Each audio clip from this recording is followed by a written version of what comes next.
Hello and welcome back here at Feeling Terrific. Today I have another colleague of mine with me, but a special colleague, I would say, and I hope it goes the same way. It's Galadrielle Heinrich. She's again outside of Germany, but she has the German quality mindset, so that I can say. But we will dig deeper into that later on. But yeah, the first question to you, Galadriel, who are you? That's a great question. Thank you, Christian. So my name is Galadrielle Heinrich. My last name sounds German, but I am French from the south of France. Some people might know Montpellier. So my hometown is right next to Montpellier. It's very pretty. Fisherman's town and very beautiful in the summer, and in the winter it's a little bit quieter, should I say. Yeah, so I've been living in Ireland for the last nearly 15 years, and that's a long time. It's been a really nice experience, and I don't want to go anywhere, to be honest. Maybe if you invite me to Germany, I might consider, but for now, I'll stay in Ireland. You are invited. You are invited indeed. Thank you. Dankeschön. So I've been working in service now since March 2023. Still smiling? Still enjoying? Absolutely. No pressure. Absolutely. A lot of pressure. But I have a great team. So I manage the GSD France team, and I have a good, solid team. Everybody's very motivated, very inspired. And, I feel like, it's only the beginning of a great adventure. So to answer your question, yes, I'm very happy to be here. How did it come that you are now in Ireland and not in France any longer? Nobody asked me this question for a long time. So I graduated back in 2008. I was studying my MBA in international management and marketing. And so right after that, I thought, okay, I need to leave France. I need to explore. I need to, travel a little bit. And so I happened to have my first job in Ireland. So first job in Ireland, fell in love with the tech industry. And then one thing led to the other. 15 years later, I'm still there.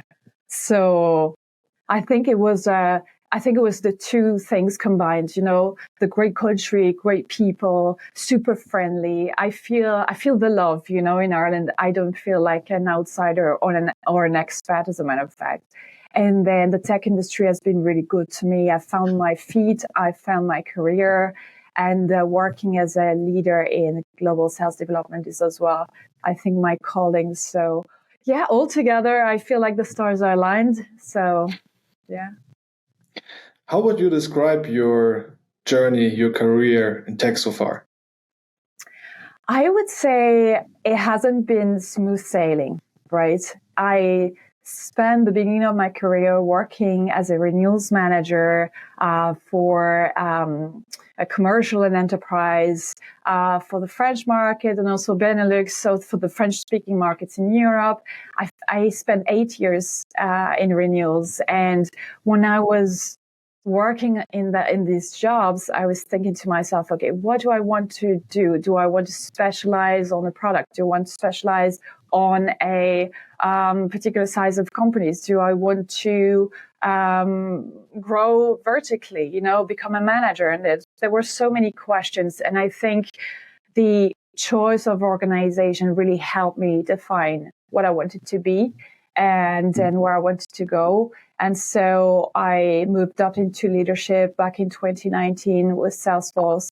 And then I moved into Google Cloud, and, then I joined Tableau, and now I'm here in ServiceNow. And I feel like those companies have very strong values that I really could relate to. And I know it sounds fluffy to a lot of people, but when you find a company with colleagues who you can rely on, or you can just turn to and ask a question, and you're not on your own. You have a support system, a very solid support system. And that's for me, the one important thing you should ever look for in any job. If you have a strong network around you and you can, ask for help, really. And you can get the help. And also, I think, with another layer of work-life balance, because that's super important, you can be passionate and 100%, 150% invested in your job.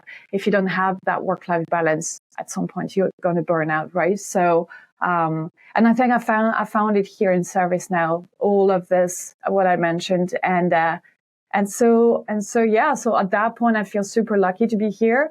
I have recruited people as well, new hires in my team. So I have like some people who were there before me who taught me the ropes and how to use the systems and everything. Taught me about the products. I really rely on my team to teach me, the inside tips and tricks. And then the new hires are this new wave of energy, who are going to bring like a new like excitement, motivation, to like a kind of a senior team. So you need to find a balance in that as well. So yeah, I don't know if I answered your question. I kind of went on a tangent here, but to answer your question, my career has been rocky, but it's been exciting. And I think that the one thing that was constant throughout this last 15 years has been change. And I think, if you can embrace that change and find the angle, to, define what you're strong at and what you're passionate about, I think you're onto something. Yeah. You answered the question, and you did much more. So you over-delivered because you provided much more perspectives we can touch on, Maybe let's go back to the support system, So I mean, correct me if I'm wrong, but it's one thing to have a company that provides you kind of the framework with the culture and stuff, right? But I'm wondering, does it come, or does it come automatically, the support system? Can you take it for granted, or do you have to work for it? Well, the answer to this question, but I'm wondering about your thoughts. I think the support system is something, it's a living organism. Okay. So you need to find it. So for example, when I joined ServiceNow, I made sure to show my face to the floor, to introduce myself to my stakeholders, and to the AEs as well. I try to make sure that people knew my name, but also saw my face, right? They could put a face on the name. And that's super important, because then if they need help or if they have a question, they know who to turn to. Also, a support system is not only you asking for support, right? It goes both ways. So you need to be ready to give support as well. Hence why, going back to what I said before, it's very important to understand your strengths and your passions, so you can be clear on your branding. You can share to the world what you are strong at and what you're passionate about, so people know exactly, what to ask you if they need support. And as you go on, you can't expect, for people to be available all the time. So you need to have a wide, network, a wide support system, just to make sure that, you're surrounded with the best and the brightest. And you need to be, I like to think that, my support system is much more, informed and much brighter than me. And I feel very humble and grateful when I ask for help. And I make myself available as well. And again, you can't know everything. So if someone comes for help or for support, you don't have to have all the information. You can just know where to find the information. And that's as powerful, I feel, than having just all the knowledge available. Yeah, that's a very, very good point. Wondering, when it comes to the support system, as you just mentioned, you are trying to have a network, a support system that is, in general, brighter than you. You mentioned it like that, right? From a mindset perspective, what kind of approach do you have, or how, maybe it changed over time? But for example, when I think about it, it could be also the case that somebody could think like, okay, am I worthy enough? I think such doubts would come up, right? Did you have those, or do you have those, or how did you overcome, and what's your situation? I think we all have it in some shape or form. We all have what we call this imposter syndrome. You won't believe me if I say that I used to be much more shy than now, and I used to be much Tell less me. outspoken. Yes, absolutely. I used to have a lot more doubt, and if you had, asked me to come on this podcast 15 years ago, I probably would have been blushing like a tomato. And sweating much more profusely. But I think it comes with experience, life experience, and also work experience. And you kind of define yourself as you go, in your career. You understand, you understand who you are, what you're able to produce, what you're able to share with people, what are your strengths. And I'm not saying that, you have to be an expert in one topic or several topics, right? You could just be knowledgeable, and that's enough, Like I can count maybe on one hand, if even, the number of people who call themselves experts. I mean, as long as you have some information that can guide people into the right direction, I think that's enough. And so to come back to your question about, doubt, self-doubt, and, this imposter syndrome, I think it never really goes away. I think you learn how to handle it. I think you learn how to take control of your breathing. You learn how to speak lower, like in a lower tone. You pace yourself better, and you also learn how to take a moment before a big event or a podcast or whatever, to find, to put yourself in a corner and, collect yourself and just think, okay, this is going to last maybe 30 minutes, 45 minutes of quality time. I need to give my best, and then it will be over. Things happen really quickly, so you need to make sure that, to remember that it's only a moment in time, and also that the people in front of you are people, right? So you wake up in the morning, you have your cornflakes, you brush your hair, brush your teeth, so we are all the same at the end of the day. So I like to have a laugh, at myself as well. When I find myself a bit too stressed, I just think, come on, we're just all the same. We're people, right? So I like to crack a good old dad joke. I'm very good at dad jokes, unfortunately, and then things are easier. You break the ice, and then things are smoother. So that's how I handle my self doubts, and I think I'm doing pretty good. I'm quite happy with myself so far, and hopefully, with time, it will even be easier in the future. Do you think that, having imposter syndrome from time to time is one thing, right? I think what comes with it, or should come with it, is then also self-awareness and self-reflection. Having said that, do you think, or what are your thoughts about when I say that it is part of the basis for personal growth? Oh my God, yeah. Is that a question or is that a statement? It's a statement, and I would like to know your thoughts. Maybe you agree, maybe you disagree. Why? No, Why not? I absolutely agree. I think we need to be self-aware, and that's for sure. The challenge lies in understanding how you see yourself and how people see you, right? So you could be seeing yourself as very strong in one particular topic and very weak in something else. And then if you ask your peers or your family or your manager, then they would see another strength lies in you that you have probably never noticed. And so that's why it's important to not only have a self-reflection moment every now and again, but also be open-minded for feedback. And when I say feedback, I say, positive feedback and also constructive, right? Constructive means there is an area for development, and you can act on it, right?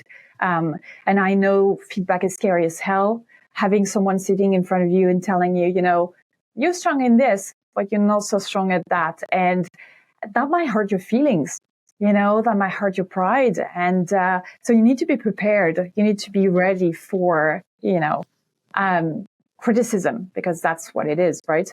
But I like to think of it as constructive feedback, and I always remind myself that whatever it is that I need to improve, it's only for the best of my personal self and my career development as well. Yeah, no, that's a very good point, and quite a good. Yeah, we can could add quite well on it with another thing you mentioned earlier, right? So branding. Branding is one thing that comes how you act in a company, the stuff you do, how you talk to people, how you build your network, etc. Right? What kind of thinking did you? What kind of perspective did you have when you started your career of branding? How did it change, and what impact does your leadership experience have on it? Wow. So at the beginning of my career, I didn't even know about personal branding. I saw myself as a very green professional who had very much to learn, and I didn't really know how to go about it. And when I explored my first steps, it kind of naturally went into, I'm going to create a LinkedIn profile. 15 years ago, I did that, my first job. And I thought, okay, so I kind of attached my personal branding to that, which I didn't know yet, again, was my personal branding. But I thought, if I need to put a face on my career or on myself as a professional, I'm going to compile all the information and condense it and bring it to life on LinkedIn, right? So that was the first thing. And then as I went on, I realized that I had to make a connection between that social interaction, this social person I was on LinkedIn, and bringing it into my workspace, right?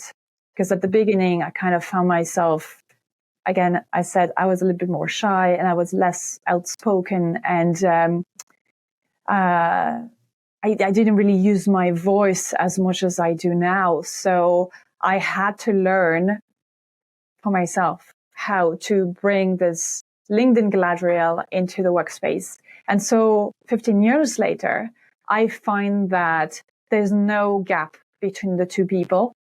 And I am not only, developing that part of me, developing my career and using not only LinkedIn into this personal branding, but also me in the workplace. Say, for example, participating to volunteer initiatives. This is not just a picture that I'm going to put on a post on LinkedIn. This is something that I will speak about in the workplace. This is something that I am going to, promote, with my colleagues and try to get people on board and kind of foster a team around these initiatives, right? So, and I'm going to push this to my team as well. I want my team of new professionals, because as they are quite new in their professional career, I want them to feel inspired, and I want them to feel like, there's no mystery really on how to be a manager or how to grow a career. You have to do your job, you have to achieve your KPIs, and you have to achieve your targets.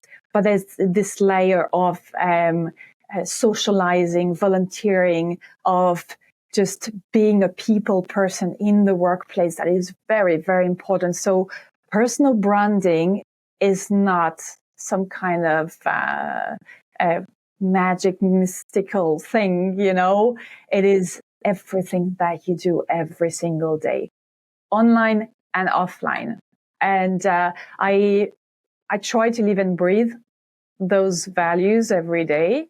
But I need to pinch myself every so often and remember, that, okay, I've posted a lot, but I haven't spoken so much. Okay, let's bring me back into pushing, my my values into the workplace. Like sometimes I feel like it's so easy, right, to post online. It is so simple. You just, at the lunch break, in the evening, you just check your LinkedIn. Oh, I haven't posted in a while. Let's do this, right? But then you're not connected with everybody on LinkedIn, right? So some people are bound to not see what you're posting. So you need to make sure, this goes offline and into the workplace as well. And like, for example, around Christmas time, I did my last team meeting with my team, brought some chocolates in, wrote a Christmas card to everybody, just made sure that, again, I bring the personal into the workplace, and that makes such a difference, I think. And it makes people smile. So that's a good, an additional point as well. So. What I really like is how you talked about inspiring people, and especially the SDR, so the early career talent kind of, right? I'm wondering, is there a reason, or what is or was your thought process when it comes to choosing the junior profiles to manage them, to lead them, to inspire them, to empower them? I think you can't inspire people by just saying, I want to inspire you, right? So you need to be, I as a manager, I spent a lot of time when I started in this role connecting with my team as a team, and also with every single individual. You need to get to know them on a work front, but as a personal, on the personal front as well. You need to make sure to understand, their hobbies, who they are, their personalities as well, what makes them excited about the job, what brings them down as well, because we can't go on a high all the time. We have some moments where we'll be less motivated or less inspired, right? So the first thing before even thinking of inspiring people, I try to make sure that I understand who they are. And then I like to share a little bit about me too, because people won't open up unless you open up too, right? So it's a two-way relationship. And then inspiring for me is leading by example. So I try to put my money where my mouth is. And so when I ask my team to be diligent in, for example, logging their activities on Dynamics, or being on time when delivering a piece of information, or showing up on time to a meeting, I am the first to actually do that, because I want to show them that their manager is, I like to see myself as maybe the base standard of what you need to do in the role. So if the manager shows up and, applies everything that they say, then the team is more than likely to mirror that behavior and act on it, as a matter of fact. And then there's another layer of, it's very difficult as a manager to be motivated 100% of the time, right? Because you have a team. I have 9 people at the moment. Everybody has different personalities. Everybody has a different, level of energy as well. So I need to make sure that I find my own fire, if I can say, and I find my own ways to self-motivate myself. And by doing that, and sharing how I do that, or maybe, showing up to my team every day with a new idea or a new initiative, or, maybe some great news, that I share, about the numbers, or something that came up about someone who was recognized for producing a big deal, then the team gets used to different ways of being positive, of thinking positive, of being motivated, and then it grows on them, and then again they mirror that behavior, and they kind of include it in their own day-to-day behavior, and in their own ways to self-motivate. I hope that made sense. I'm not quite sure if I do make sense. Wondering about your leadership style. I mean, you mentioned that you have been also with Salesforce and Google Cloud, right? And now with ServiceNow. How did it evolve over time? What's kind of the evolution journey? Maybe you can tell us a little bit about that. Yeah, that's a good question, actually. So as a young leader, a new leader, because I'm still young. As a new leader, I think in 2019, I was finding myself as a leader, because the team is going to be naturally, interested in understanding who you are as a person and as a leader, and they're going to test you. The team challenges you. Even when I started here in March 2023, I found myself challenged by the team, So when I started as a new manager, I felt a little bit more, I felt the pressure, to show up, and I felt the pressure to prove myself, to my team and to my management. Now I know who I am as a leader. I know who I am as a manager. I know what I am able to produce. I know the successes I've had, and I still feel the pressure from my team at times, because everybody's very, everybody's demanding. Everybody needs time with their manager, which makes total sense, and I'm here for it. But I would feel less I would have less self-doubt. At the beginning, imposter syndrome was through the roof. And now I wouldn't doubt myself as much, because I know how to handle the situations better, right? So, and again, it comes with not only work experience or career growth, but it also comes with life experience. And, as you grow older or wiser, you know yourself better. And so you know what you can put up with, what you can't accept, and you know how to keep the status quo, on a balance, So, and learning how to manage the status quo is really interesting. It's, again, it's a work in progress. Improve things is one thing, but OMG, we need to give them, we need to give them positive feedback, positive affirmations, positive reinforcement, affirmations as well, by the way, but positive reinforcement. We need to show them they're doing a good job, because then they will feel like they are actually part of the team and they are bringing something positive to the team. So happy is the word. It's really great to see that you self-reflect and that you are also being vulnerable in a way. I mean, for example, I'm not a manager, right? But I can imagine but also if you're not a manager, right? You're also a leader in some way. So the thing is, when going to someone and saying, hey, I have been wrong, I'm sorry, it's also showing kind of vulnerability, right? But at the end, I think that's also the key to success in terms of a relationship, as you mentioned, with trust and respect, right? So really, really great to see. Thank you for that, Galadriel. We are almost coming to an end, right? However, I wanted to tackle another thing: the impact of being a leader and a woman, right, in tech as a non-techie.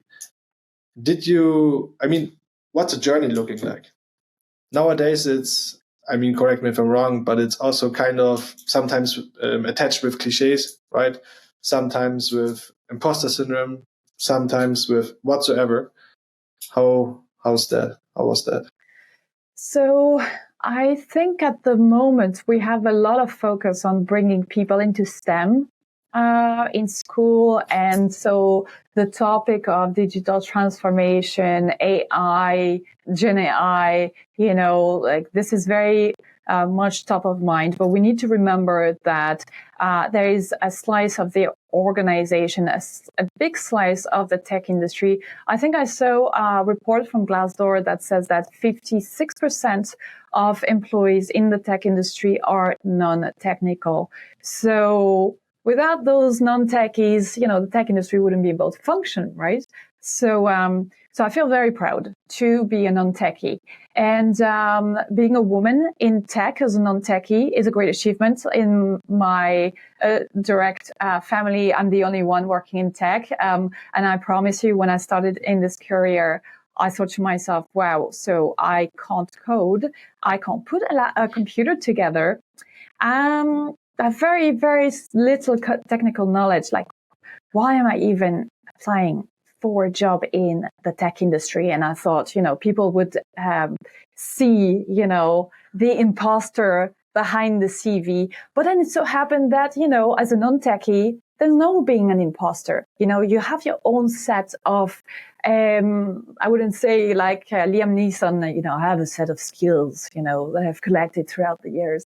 But we have soft skills that are transferable and that are very powerful.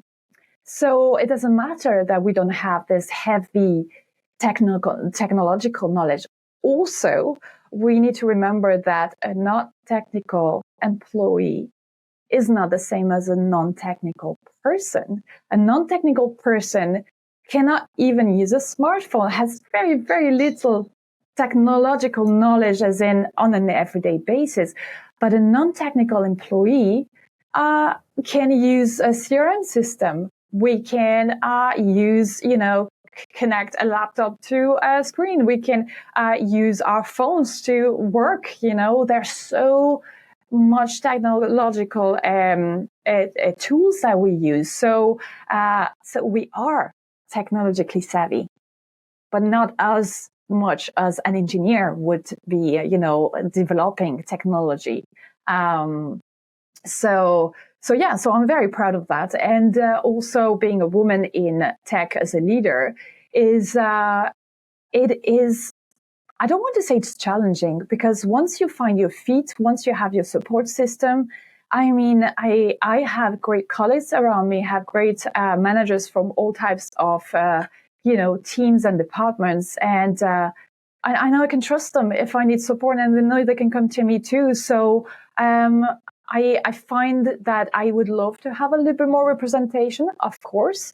But also I know that my VP is a woman. And there are women, gravitating in, the organization as leaders. And I aspire to be one of them someday, hopefully. And also when I have recruited my 3 new hires, I made sure that I, one, had the best candidates for the job, but I also looked at, diversity. I wanted to make sure that the job description went not only to the top schools, I wanted them to go into every university and business school and other engineering school as well, because I wanted a diverse crowd to see the job ad so that I had a diverse pool of candidates to choose from. And as a matter of fact, out of the 3 that I hired 2 SDRs. One of them is a woman, and the LDR is also a woman. Not just because I chose them, because they were women, just because the pool was diverse, and I chose them because they were the best. This is a great shout. Thank you for that, Galadriel. Quick question. Do you have maybe 2 more minutes? Can we overrun Absolutely. 2 minutes or so? Cool. So we have something here on the show, right? So the previous guests asked the next one a question. So I would like to go with that for the end of our conversation. What would you change if you would knew that you just have 7 more years to live, and why? Oh my God. Wow. So if I knew I only had 7 more years to live, what would I do? I think I would be bolder than I've ever been before. And I try to be as bold as I can, but knowing that the time is limited, maybe I would do the things that I'm maybe a little bit more scared of. Maybe reach out to some people to organize some projects I have in my mind, but I'm thinking, well, I have time, and what if they don't answer? What if they say no, but, if I had limited time, maybe I would think, I don't have time for this. I don't have time to wait to, wonder if, I need to do it now. And now that is actually very interesting because I'm thinking, what if I did it now? Maybe I don't That's need the to. question. I That's don't the need question. to think that I only have 7 years to live. Maybe I should just milk it and just make it happen now. Thank you, Christian. That was a really cool question. It wasn't my question. It was on previous guest, so I don't take the credit for it. But it is indeed a good question. That was really good. That was really, really good. So I'll keep you updated on the progress of this. Yeah, I hope we will see a LinkedIn post for this topic. Absolutely. However, what question would you like to ask the next guest? So we are in 2024, and I know that the question I should ask is, okay, what is your New Year resolution, right? So that would be the question that would be expected. So I'm not going to ask that. I would say,